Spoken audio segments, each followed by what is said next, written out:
Antecedentes de la corrupción en el Perú. Se entiende que la corrupción en el Perú viene inclusive desde los tiempos de los incas, con la frase Amasúa y Amayuya, que nos indica que había personas que cometían actos deshonestos, los cuales llegaron a prohibirse en el Tahuantinsuyo.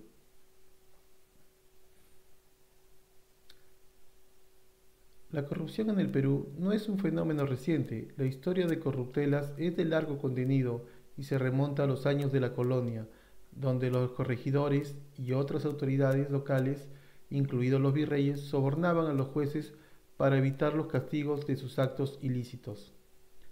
La corrupción cambia con el tiempo.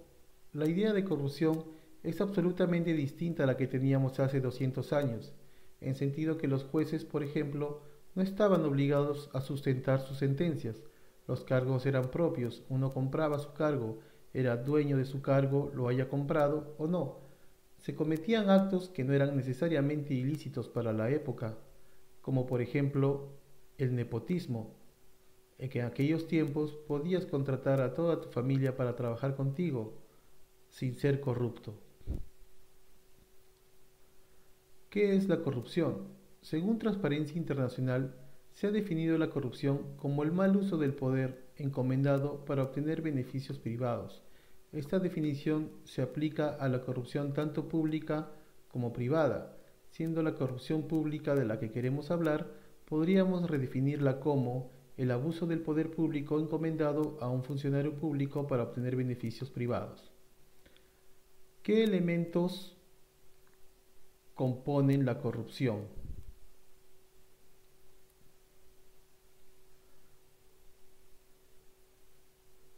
Los elementos que la componen son un sujeto con una cualidad especial, funcionario o servidor público, un sujeto que actúa abusando del ejercicio de su función pública, un sujeto que actúa subordinando el interés público a su interés particular.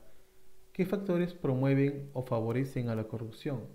Son múltiples los factores legales, económicos, culturales, políticos, etc. La mejor fórmula que ilustra las causas de la corrupción es la planteada por Klitgard. La corrupción se favorece cuando hay monopolio de la función pública, más discrecionalidad, menos ausencia del control y menos transparencia. ¿Qué consecuencias produce la corrupción en un país? Disminuye el crecimiento y el desarrollo económico del país. La historia de la corrupción en el Perú ha producido entre el 30 y 40% del gasto presupuestal del Estado, lo que significa el 3 y 4% del Producto Bruto Interno. Se trata de cifras extremadamente elevadas de corrupción. Desestabiliza la gobernabilidad democrática y es causa de conflictos sociales y políticos. Afecta la prestación de servicios públicos más importantes como son la salud, educación, seguridad y justicia. En ese sentido, vulnera los derechos fundamentales más importantes, especialmente de las personas con menos recursos económicos. ¿Qué actos de corrupción pública son más frecuentes?